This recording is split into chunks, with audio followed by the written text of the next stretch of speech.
Assalamualaikum warahmatullahi wabarakatuh. Bertemu lagi dalam mata kuliah pendidikan agama 2. Pada kali ini saya akan melanjutkan tentang bagaimana cara bermuamalah sebagai seorang muslim.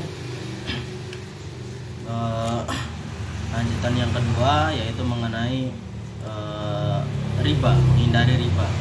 Jadi salah satu yang harus dilakukan sebagai seorang muslim, yang sangat penting dilakukan adalah menghindari riba dan segala sarana riba seperti transaksi-transaksi kotor.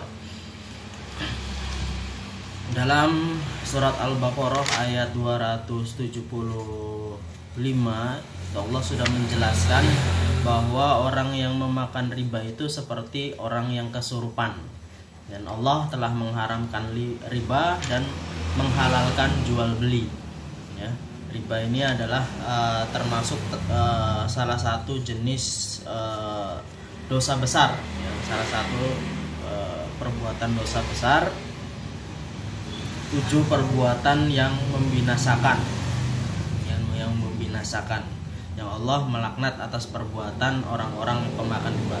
Dalam sebuah hadis bahkan dikatakan, la'ana Rasulullah akila riba wa muakilahu wa katibahu wa syahidahi wa qalahum sawa. Jadi Rasulullah SAW melaknat orang yang memakan riba, memberi riba, kemudian orang yang mencatatnya, dan orang yang bersaksi terhadap transaksi ribawi dihukumi sama. Jadi sama-sama dilaknat. Jadi riba ini memang adalah suatu perbuatan yang sangat membinasakan, ya, sangat membinasakan, sehingga harus kita hindari, ya. Di antara riba baik berupa pinjaman, ya, tambahan atas pinjaman yang tidak disyariatkan, ya. Jadi kalau misalkan kita melakukan pinjam meminjam, kemudian ada tambahan di dalamnya dari pokoknya, maka tambahan tersebut termasuk tambahan yang tidak disyariatkan oleh Allah Subhanahu wa taala. Nah, jadi kalau pinjam peminjam boleh, silakan pinjam meminjam, asalkan tidak ada tambahan, tidak ada keuntungan di sana dalam transaksi pinjam meminjam. Karena transaksi pinjam meminjam ini termasuk dalam transaksi tolong menolong. Maka yang harus dikembalikan hanyalah sekedar pokoknya saja. Kalau kita menginginkan keuntungan, maka gunakanlah untuk transaksi-transaksi investasi, ya, untuk perdagangan dan yang disyariatkan oleh Allah, yang dibolehkan oleh Allah untuk mengambil keuntungan di dalamnya, ya. Tapi ada juga bentuk jual beli yang termasuk riba, ya. Ada jual beli yang masuk riba. Jadi misalkan jual beli secara tidak kontan atau secara tidak tunai, yang kalau misalkan sudah jatuh temponya yang memiliki hutang itu tadi, yang sudah membeli barang kita itu tidak bisa melunasinya. Kalau kita misalkan membeli kelonggaran dengan syarat adanya tambahan, maka ini juga termasuk dalam tambahan yang tidak disyariatkan oleh Allah Subhanahu wa taala. Ya. Oke, hutang kamu saya perpanjang, saya longgarkan, akan tetapi kamu mendapatkan denda atau bunga sekian, ya, ada tambahan sekian. Nah, ini tidak termasuk tambahan yang tidak diperkenankan. Jadi kalau kita misalkan jual beli, ya misalkan saya beli katakanlah motornya harganya 6 juta, kemudian saya jual dengan harga 8 juta, ya, entah secara kontan atau secara kredit. Ya, jadi kita mengambil tambahan 1 juta itu, ya. Jadi itu tidak mengapa. Tapi kemudian kalau misalkan secara tidak tunai, kemudian pada saat jatuh tempo orang yang membeli barang kita secara kredit itu tidak bisa membayar, kemudian mengharapkan tambahan, maka ini tidak diperbolehkan. Ya, tidak diperbolehkan mengambil keuntungan yang demikian itu. Karena itu adalah termasuk dari perbuatan riba. Dan riba juga ada beberapa, ya, selain itu, yaitu terkait dengan tukar menukar, ya kan, tukar menukar barang ribawi, ya. Dan diantara barang ribawi dalam suatu hadis dikatakan emas ditukar dengan emas, perak ditukar dengan perak, kemudian juwawut dengan juwawut, gandum dengan gandum, kemudian kurma dengan kurma, garam dengan garam, itu harus beratnya atau timbangannya, kemudian harus diserahkan, berat dan timbangannya harus sama, kemudian harus terimakan secara langsung.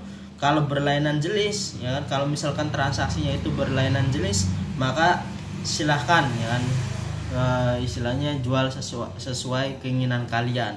Namun kalau misalkan sesama jenis, ya tadi ya, emas dengan emas itu timbangannya harus sama meskipun karatnya berbeda, ya kan? Perak juga demikian, ya kan? Jadi tidak diperkenankan menambah satu dengan yang lainnya. Misalkan kita termasuk dalam kebutuhan pokok, ya, beras, ya, menukar beras yang bagus rojo lele misalkan dengan beras raskin. Nah, beras rojo lelenya 1 kilo ditukar dengan beras raskin 3 kilo. Nah, ini termasuk perbuatan yang tidak diperbolehkan, tidak diperkenankan dalam Islam, ya. Jadi dalam Islam itu yang jadi kebutuhan doruriatnya, ya. Jadi fungsi dari kebutuhan pokok itu sendiri, ya. Kebutuhan pokok itu untuk apa, ya. Jadi kebutuhan doruriat kita itu adalah untuk makan, tujuannya adalah untuk sekedar bertahan hidup agar kita bisa beribadah kepada Allah Subhanahu wa taala, ya. Maka selebihnya, ya, kalau kita istilahnya kualitas itu hanya untuk tambahan saja, hanya untuk kesenangan saja. Yang tapi doruriatnya adalah sekedar untuk agar kita tadi, ya, bisa memenuhi kebutuhan hidup kita dan bisa untuk ibadah kepada Allah Subhanahu wa taala. Jadi seperti itu. Jadi kalau misalkan dalam keadaan yang darurat, ya kan, kita mungkin tidak mau, ya kan, dalam kondisi paceklik cari makan susah, apakah kita mau menukar beras 1 kilo dengan beras yang 3 kilo, meskipun beras yang 3 kilo itu kualitasnya lebih jelek. Tentunya dalam kondisi yang paceklik ini orang akan lebih mencari kuantitas, ya. Nah, itulah kenapa alasan kemudian tidak diperkenankan, ya, dilakukan tukar menukar, ya, karena yang dinilai dari Islam itu adalah kebutuhan doruriatnya, ya, kebutuhan doruriatnya akan barang tersebut, ya.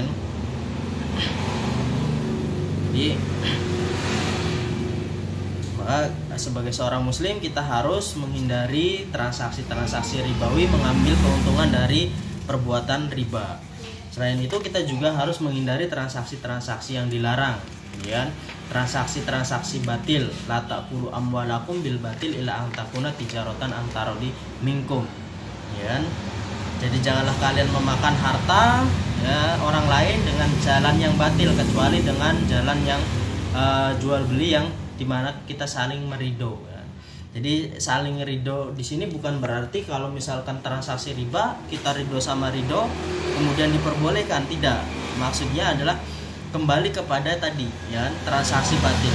Jadi kalau misalkan hukum awalnya transaksi itu sudah batil, maka tidak boleh dilakukan, ya, tidak boleh dilakukan, ya. Tapi kalau misalkan itu adalah transaksi yang diperbolehkan, ya, maka itu silahkan selagi sama-sama ridho, ya. Misalkan beli baju, ya kan, kita harus istilahnya harus jujur, ya kan, harus jujur, oh ini bajunya seperti ini, spesifikasinya seperti ini.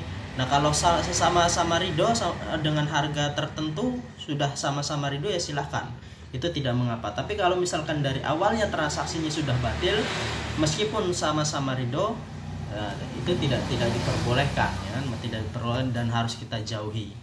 Jadi itu.